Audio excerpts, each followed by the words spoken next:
¿Qué tal, Kimberly? ¿Cómo estás? Muy buenas noches.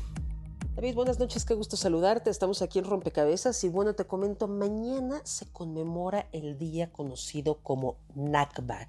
¿De qué va este día? Es el Día Internacional de la Nakba, que es un término árabe que significa desastre, que conmemora los 76 años de la expulsión masiva de los palestinos del territorio que ahora ocupa Israel. ¿Qué significa? Es una conmemoración un día después de la fundación del Estado de Israel, ya hace 76 años. En 1948 fueron más de 750,000 palestinos los que fueron expulsados de sus hogares durante la guerra árabe-israelí tras la formación del Estado de Israel. De hecho, cada uno de estos días las mujeres tienen unas llaves muy grandes de acero. ¿Qué significan estas llaves? Pues son llaves que se han entregado de generación en generación de las casas en las que fueron expulsados los palestinos y reflejan el deseo de algún día poder volver a sus tierras.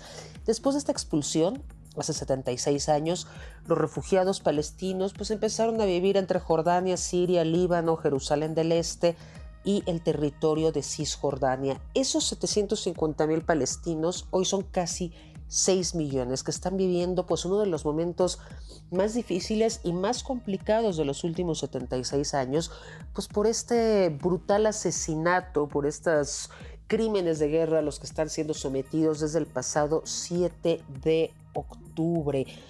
¿Cómo van las cifras hasta este momento? Más de 35,000 personas muertas, cifras que ya fueron cotejadas por la Organización Mundial de la Salud, porque hay que recordar que Israel decía que la cifra era mucho menor y que estas eran cifras que Hamas estaba diciendo para hacerlos quedar mal.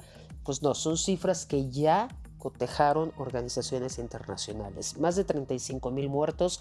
De estos, casi 12,000 son niños. Esta cifra de 12,000, ¿qué significa? Esto supera a todos los niños y niñas que han muerto en todas las guerras del mundo durante los últimos 4 años, para que nos demos una idea, la dimensión, la cantidad de niños que hay. Alrededor de 80,000 heridos. Se cree que hay más de 8,000 personas que están enterradas bajo escombros o en fosas clandestinas como las que se encontraron en las últimas semanas. Casi 2 millones de personas desplazadas. Más de 250 trabajadores humanitarios han muerto, miles de personas en riesgo de hambruna, miles en riesgo de morir por inanición. ¿Y en qué marco está sucediendo este día de la Nakba? Pues en un marco en el que miles de voces están saliendo, sobre todo las de los jóvenes estudiantes en Estados Unidos, en Europa, ahora también en Australia y en muchas universidades latinoamericanas, para exigir el cese inmediato al fuego, permitir a los palestinos regresar a sus territorios. Pero no solo se trata de eso, también se trata de exigir a sus propios países, universidades y empresas que rompan vínculos con Israel.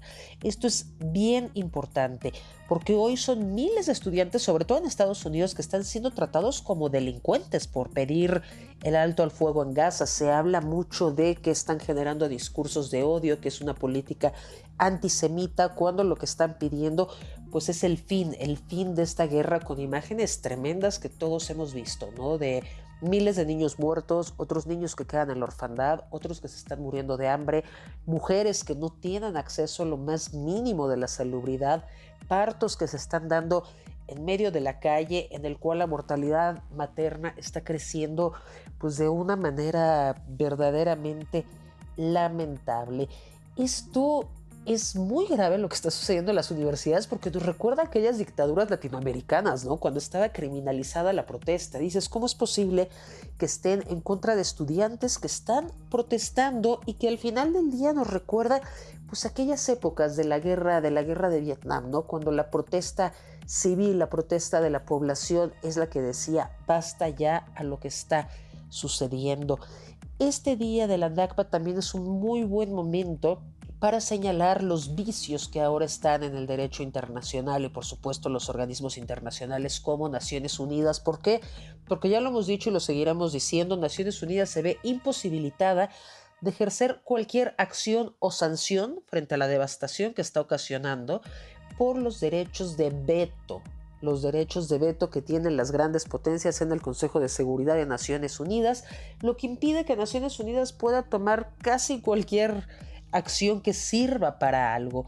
Organizaciones que si siguen con estos mismos estatutos, pues se están convirtiendo en un club de buenas intenciones, pero que no están sirviendo en realidad para nada. No es como la Corte Internacional de la Haya, que tiene medidas punitivas que puede llevar a cabo acciones. Naciones Unidas pues están reuniendo, generalmente están protestando en contra de lo que sucede, pero el veto constante de Estados Unidos no permite que se genere ningún tipo de acción. Como un ejemplo de eso, son las más de 40 veces que Estados Unidos ha vetado el ingreso como miembro de pleno derecho a Palestina en las Naciones Unidas. Otro punto, pero que ya hablaremos el jueves de él y que ya lo hemos mencionado, esto le está costando su capital político a Joe Biden para la reelección.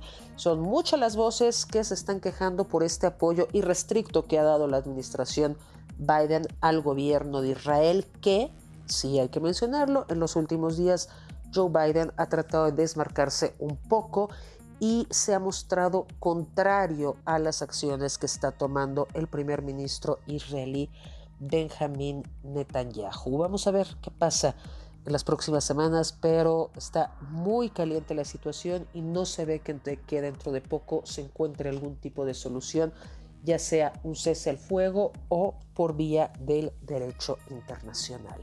Lamentable la situación que están viviendo los palestinos hoy, 8 décadas después de aquella masiva expulsión de 750,000 palestinos de sus tierras. David, gracias y muy buenas noches.